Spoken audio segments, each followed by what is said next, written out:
Hello everyone, আমার নতুন একটা ভিডিওতে সবাইকে জানাই অনেক অনেক স্বাগত। আশা করি আপনারাও সবাই ভালো আছেন, আমিও ভালোই আছি।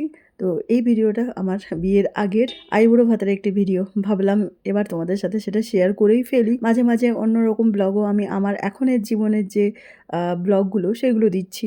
আর এগুলো বিয়ের আগের জীবনের ব্লগ বলতে পারো তোমরা। আগের জীবনের বলছি কারণ বিয়ের পরে এবং বিয়ের আগে মেয়েদের জীবনটা সম্পূর্ণ বদলে যায়। তো সেই জন্যই এটা বলা। তোমরা প্লিজ সেটা কনসিডার করো আমার কথাটা। আর এটা ছিল বিয়ের একদম লাস্ট মোমেন্টের আইবুড়ো ভাতের ব্লগ।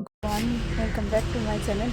তো ভাবছি এত শাড়ি পরে সাজুগুজু করে কেন রেডি হয়েছে। আজকে দিদির তরফ থেকে আইবুড়ো ভাত খেতে এসেছি। যদিও শাড়িটা এটাই ঠিক ছিল, বাট লুকসটা এরকম করার কথা ছিল না। এতটাই তাড়াহুড়ো আর হাতে একদমই সময় নেই, বুঝতেই পারছো। আর মাত্র হাতে আছে আমার কাছে আজকে তো আজ তোমার হচ্ছে সোমবার, তো শুক্রবার বিয়ে, মানে হাতে মাত্র 3টে দিন মাঝে। তারই মাঝখানে আমি বলতে পারো সবার শেষ তো দিদি বাড়িতেই হচ্ছে। আরও দুটো পেন্ডিং আছে, সেটা বাড়িতে গিয়ে হবে। তো তাড়াহুড়োতে এরকমই রেডি হলাম, কারণ আজকে দাদাভাই ডিউটি আছে। তো দাদাভাই এখান থেকে খেয়ে ডিউটি বেরিয়ে যাবে। তার আগে আমরা একটু গিয়েছিলাম পার্লারে। এই সময় তো জানো পার্লার একটু যেতেই হবে টুকটাক, একটু মানে টাচআপের দরকার ছিল, সেই জন্য গিয়েছিলাম। ফিরে এসেই এখনও দিদি আর দাদাভাই আর মাম্মাম আসতে বাকি আছে। মানে দাদাভাই আমাকে গাড়িতে করে আগে পৌঁছে দিয়েছে, এখন দিদি আর মাম্মাম আসছে বাড়ি থেকে একটু দূরে। তো সেই জন্য দাদাভাই এরকম মানে টিপ দিয়ে দিয়ে ওদেরকে নিয়ে আসছে।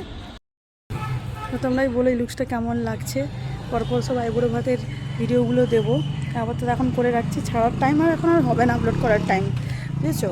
তো এই বুঝতেই পারছো যে এই ঝামেলার মধ্যে এখন ঠিকঠাকভাবে ভিডিও আমি তোমাদের সাথে কোনো কিছু শেয়ারও করতে পারছি না ভয়েস ওভার দিয়ে। যখন যেরকম সময় সুযোগ হচ্ছে আমি তোমাদেরকে একদম র ভিডিও কোনো সময় দিচ্ছি, কোনো সময় হয়তো ভয়েস ওভার এক দুটো দিয়েছি, বেশিরভাগ হয়তো মিউজিক দিয়েই দিচ্ছি। কারণটা হচ্ছে শুধুমাত্র এই জন্যই। তো চলো বেশি বকবক করবো না, দিদিরা এসে গেছে, ওরা ঢুকে পড়েছে অলরেডি। তো ওদেরকে আমি দেখিয়ে দিচ্ছি, চলো। তো তোমরা এখানে আমার ওই সময়ের দাঁড়িয়ে কিছু কথা শুনলে। ওই সময় ইন্ট্রোডাকশান ভিডিও আমি করেইছিলাম। ভাবলাম আজকে ওই ভয়েসটা রাখি, খুব ইচ্ছে হচ্ছিল। তো দেখো এখানে যে রেস্টুরেন্টে আমরা গিয়েছিলাম, যে থিম পুরো ইয়েলো আর আমি পরেছিলাম রেড। তো কি সুন্দর মানে ভাইব্রেন্ট লুক লাগছে, তাই না? কিন্তু আমি কিন্তু কোনো প্ল্যান করে যাইনি। আমি রেস্টুরেন্টে মানে কালার কি কোথায় আমি কিছুই জানতাম না, পুরোটাই সারপ্রাইজই বলতে পারো। তো প্রথমে ভেবেছিলাম হয়তো দিদি বাড়িতে আয়োজন করবে, পরে বললো যে না, বাড়িতে তো আয়োজন করাটা একটু জানো এখনকার দিনে একটু হেক্টিক আর একার পক্ষে, সেই জন্য পুরোটাই রেস্টুরেন্টের ব্যবস্থা করেছিল। তোমরা পুরোপুরি ভিডিওটা দেখতে থাকো, তাহলে বুঝতে পারবে যে বাড়ির থেকে কম কিছু ছিল না। বরঞ্চ রেস্টুরেন্টে এখন একটা যেটা সুবিধে, ওরা মানে পুরোটাই যেহেতু সাজিয়ে গুছিয়ে করে দেয়, তাই তুমি কিছুটা হেডেক মুক্ত হতেই পারো। জাস্ট তুমি পেমেন্টটা করে দাও, ওই জন্যই আর কি। আর যেহেতু দাদাভাইয়ের ওই দিন ডিউটি ছিল, অফ করতে পারতো না, আমার বিয়ের জন্য ছুটি নিয়েছিল, তাই সব কিছু ভাবনা চিন্তা করেই দিদি এই প্ল্যানটা করেছিল। আর মেনুতে কী কী ছিল সেটা তোমরা পরপর ভিডিওটা দেখলেই বুঝতে পারবে। মানে এতগুলোই মেনু ছিল যে একটা টেবিলে না মানে জায়গা হচ্ছিল না রাখার জন্য।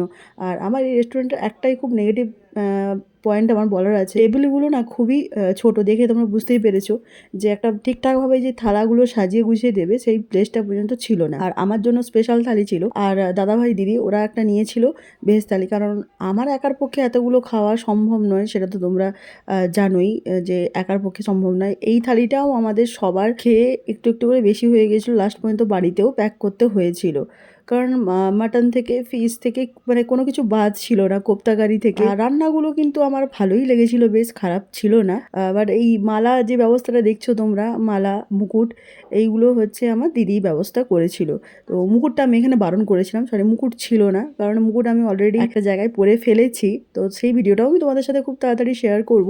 সেই জন্য দিদিকে বললাম প্লিজ যে মুকুটটা আর এখানে করিস না, আমার ঠিক ভালো লাগছিল না ব্যাপারটা। তো এমনি ওই মালার ব্যবস্থাটাই দিদি করেছিল। আর এখানে যে আশীর্বাদের যে ব্যাপারটা হয়, এইগুলো তো আর রেস্টুরেন্টে এতটা করা সম্ভব নয়, তো সেই জন্যই ওইভাবেই করা হয়েছিল। ঠিক আছে, এখন সব কিছুই যখন আধুনিকতা ছোঁয়ায় আছে, তাহলে এটাও বা কেন আধুনিকভাবে হবে না? আর বাড়িতে মা তো শেষে করবেই, যেটা আইবুড়ো ভাতে যে নিয়ম, প্রদীপ দিয়ে আশীর্বাদ করে সেসব তো হবেই। তো এখন এরকমই না হলে থাক। আর তোমাদের এই ভিডিওটা কেমন লাগলো সেটা কিন্তু অবশ্যই আমাকে কমেন্ট করে জানিও। ভালো লাগলে লাইক করো। বুঝতেই পেরেছো আমার জীবনের একটা খুবই গুরুত্বপূর্ণ সময়ের এই ব্লগগুলো স্মৃতি হিসাবে আমি রেখেছিলাম, আমি তোমাদের সাথে শেয়ার করি। আর দিদি আর আমি এখানে প্রচুর ওই দিন ফটোও তুলেছিলাম। ভাবছি ফটোগুলো এটার সাথে আমি অ্যাটাচ করে দেবো। আর দেখো এই হচ্ছে খাবার পরের আমাদের অবস্থা। আর পুরোটাই আমি এখানে ভয়েস ওভার দিলাম। যেহেতু রেস্টুরেন্ট মানেই তোমরা জানো লাউড মিউজিক তো থাকেই, ওই জন্য আমি ওগুলো আর দিতে পারলাম না, দিলেই প্রবলেম হবে ইউটিউবে। সেই জন্য ভাবলাম ঠিক আছে থাক, আমি ভয়েস ওভারই দিয়ে দেবো পরে। আর কিছু ফিলিংসও শেয়ার করব। এই দিনগুলোর কথা না খুব মনে পড়ছে জানো তো, এখন সেগুলো দেখছি।